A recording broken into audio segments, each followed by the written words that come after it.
Bonjour, je m'appelle Arnaud et je suis allemand.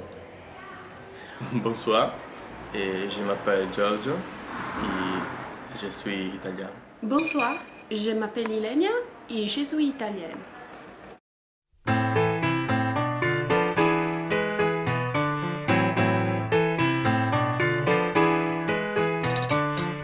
Mira cómo cambia la vida morena. Mira cómo cambia la vida morena. Mira cómo cambia la vida morena. Cómo llegan sorpresas. Mira cómo cambia la vida morena.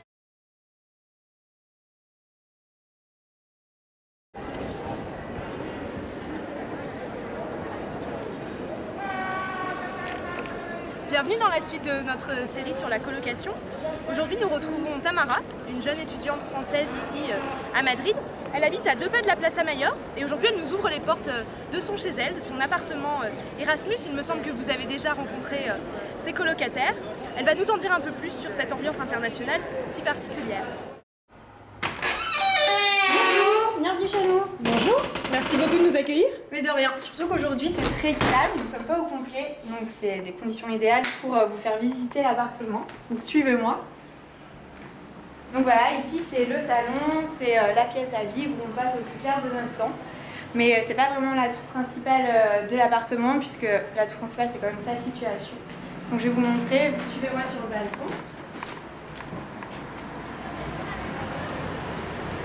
Donc voilà, il est situé Calle Mayor, c'est dans l'hypercentre, c'est la plus vieille rue de Madrid, la plus historique, tout se passe ici et donc c'est vraiment idéal. Alors racontez-nous un peu comment ça se passe cette colocation. Déjà, un état qui m'intrigue, dans quelle langue vous parlez ? Mais on parle en espagnol. Dès le départ, on a posé cette règle parce que bon voilà, il y a un Allemand, 2 Italiens, des Français, donc voilà. On a posé cette règle, on parle espagnol. Même s'il y a plusieurs personnes de nationalités différentes, on parlera en espagnol. Bon, par contre, entre nous, bien sûr, quand on est de la même nationalité, le naturel revient au galop et on parle dans notre langue, c'est évident. Et donc voilà.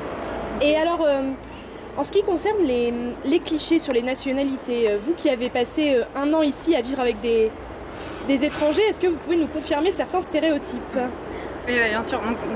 On est tous arrivés avec plus ou moins des caractéristiques, des stéréotypes en tête. Bon, la plupart se sont confirmés, je dois vous l'avouer. Mais voilà, après c'est surtout un échange culturel et on apprend énormément de choses, c'est très enrichissant, on apprend énormément de choses sur les cultures essentiellement européennes puisque nous on vivait contre européens et voilà, c'est très intéressant. D'accord. Et alors comment ça se passe par exemple au niveau de l'ambiance, de la cohabitation, ça s'est toujours bien passé ou il y a eu des petits clashs quand les envies des uns n'étaient pas les mêmes que celles des autres? Racontez-nous. Bon. Bien sûr, la cohabitation, c'est toujours difficile, que ce soit même au sein de notre famille, je pense. Et donc, ça a recréé une famille ici, donc forcément, il y a eu des petits clashs, des petites choses comme ça, des petits désaccords. Mais sinon, c'est vraiment une super ambiance, tout le monde essaye de respecter l'autre et de s'adapter aux habitudes des autres, parce qu'on n'a bien sûr pas tous le même rythme de vie, et ça, c'était un peu compliqué à gérer, mais donc voilà. En général, ça s'est très bien passé, et on reste une petite famille unis. Donc voilà. Et du point de vue administratif, dites-nous un peu comment ça se passe la location d'un appartement ici en Espagne. Du côté administratif, vous avez rencontré des problèmes, comment avez-vous géré ça? Bon, alors ici c'est assez choquant quand on arrive, il n'y a pas du tout de...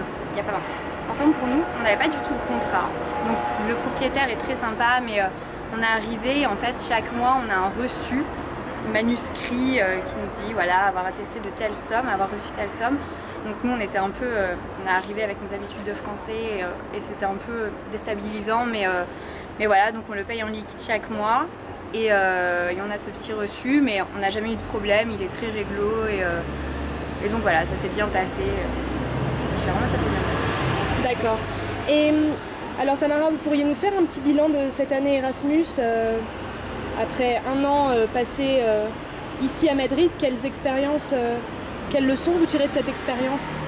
Je pense que les leçons à tirer sont avant tout personnelles parce que c'était vraiment une expérience très spéciale. Vivre déjà en colocation, c'est spécial. Moi, je pense qu'on n'avait déjà pas tous l'habitude de vivre en colocation.